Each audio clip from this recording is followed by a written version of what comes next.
தேர்தல் பிரச்சார மேடையில் வந்து ஒரு சமுதாயத்துக்கிட்ட, ஒரு குறிப்பிட்ட சமூகத்துக்கிட்ட மன்னிப்பு கேட்கறது எவ்வளோ பெரிய விஷயம். அரசியல் ஒரு மனுஷனை என்னென்னலாம் பண்ணுது பாத்தியா?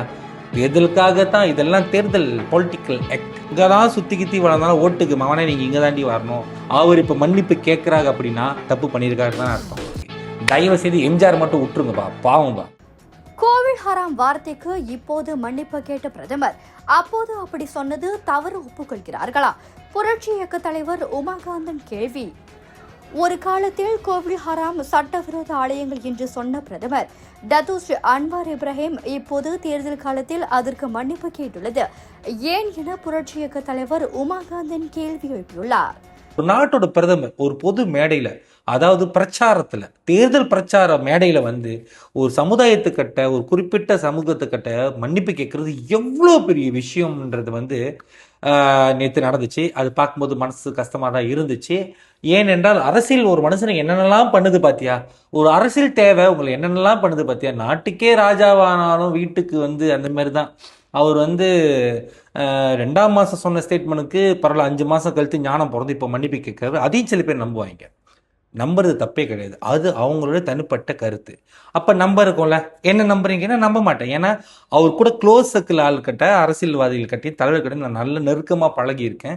அதனால தான் நான் அவருக்கு எதிராகவே இந்த விஷயத்துக்கே வந்திருக்கேன். ஸோ அவர் சொல்கிறத வந்து நிறைய பேர் வந்து நம்பலாம், நிறைய பேர் நம்பாமலும் போகலாம். இது என் தனிப்பட்ட கருத்து சொல்கிறேன். 2ஆம் மாதம் சொன்னதுக்கு 5ஆம் மாதம் ஏன் திடீர்னு ஞானம்? இத்தனை மாதம் 5 மாதத்துக்கு அப்புறம் எப்படி ஞானம் வந்து டிராவல் பண்ணி வந்துச்சுன்னா கிடையவே கிடையாது. தேர்தல் இந்த மன்னிப்பு விவகாரம் அனைவரையும் குறிப்பாக இந்துக்களை அதிர்ச்சியில் ஆழ்த்தியுள்ளது.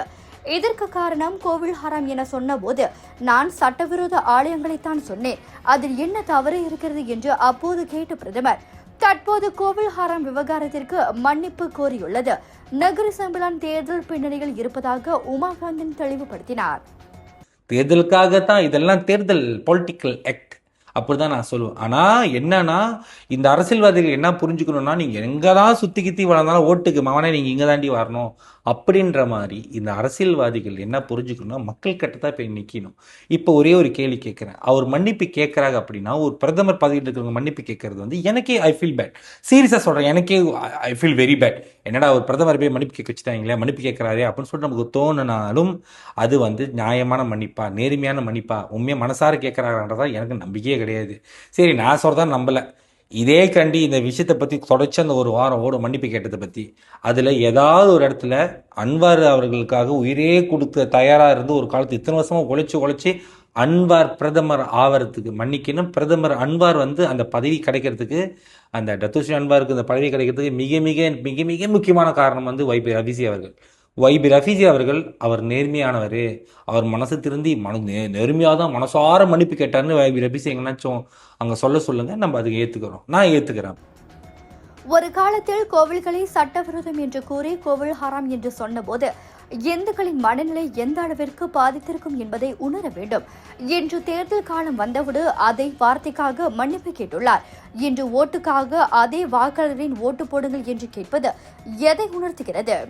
அவர் இப்ப மன்னிப்பு கேட்கிறாங்க அப்படின்னா தப்பு பண்ணியிருக்காரு தான் அர்த்தம். அவர் படுத்திக்கிறேன் நானே பந்தாவம் பண்றப்பன்னா அங்க பிழையா இருக்குன்னு தான் அர்த்தம்.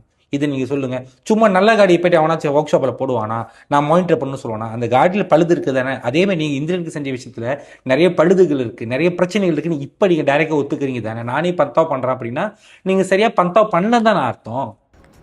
இன்று மக்களின் கோபமும் வாக்கு வங்கியும் சுட தொடங்கியதோடு அன்று பேசியது ஞாபகம் வந்துவிட்டது.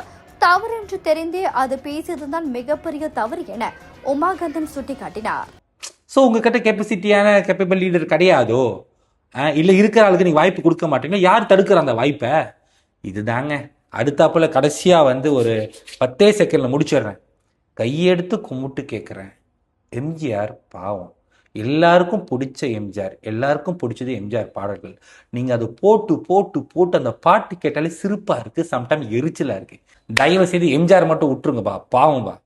தேர்தல் நெருங்கும் நேரத்தில் கொடுக்கப்படும் இந்த திடீர் மன்னிப்புகள் மக்களின் உணர்ச்சிகளுடன் விளையாடும் மலிவான அரசியல் தந்திரம் அன்றி வேறென்ன? அன்று நீங்கள் சொன்னது தவறு என்று இப்போது நீங்கள் ஒப்புக்கொண்டீர்கள். இது உண்மையாக வருத்தம் தெரிவித்து கேட்கப்பட்ட மன்னிப்பா அல்லது தேர்தல் கால மன்னிப்பா என உமாகாந்தன் கேள்வி எழுப்பினார்.